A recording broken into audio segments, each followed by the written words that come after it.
Now, I'm going to say the most important thing about us striving for these imperishable crowns or for these heavenly crowns.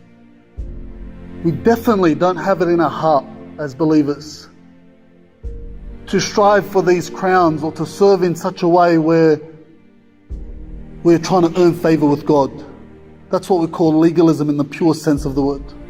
That's not what the Word of God's teaching. That's not what I'm teaching. You know, the motive in our hearts as the children of God for those crowns is we are running like the 100-meter sprint. The person in the Olympics is doing it for a perishable crown, like for self-glory, self-achievement.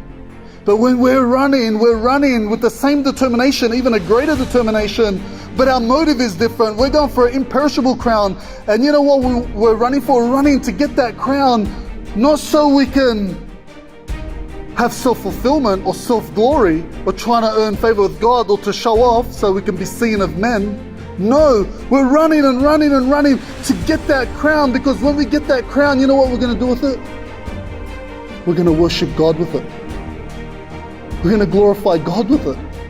Just like we do that with the things He gives us on this earth.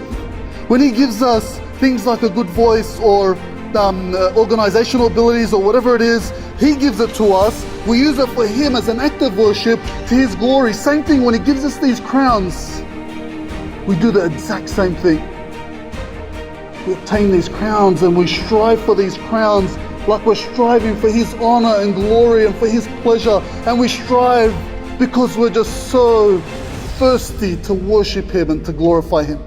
That's what the Word of God teaches. I'm going to close with this verse in Revelation chapter 4 verse 10. Notice it gives us a glimpse into eternity. It says the 24 elders fall down before Him who sits on the throne and worship.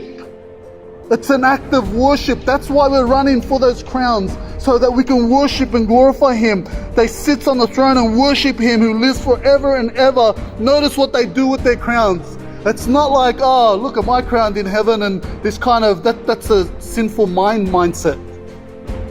No, notice what they do with their crowns. They cast their crowns before the throne, saying, "You are worthy, O Lord, to receive glory and honor and power, for you created all things, and by your will they exist and were created."